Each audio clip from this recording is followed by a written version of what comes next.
తలపు కునుకు తీయదులే కలలలోను కాపు కాసే కన్ను మూయదులే అక్కయే జగమణి పతికేటి తమ్ముడు వీడురా అక్కనే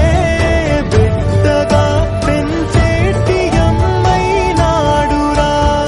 వీడి ప్రేమని పొగడగా భాషలేవి చాలవురా ఈ తమ్ముడే తన అక్క తమ్మై లాలించ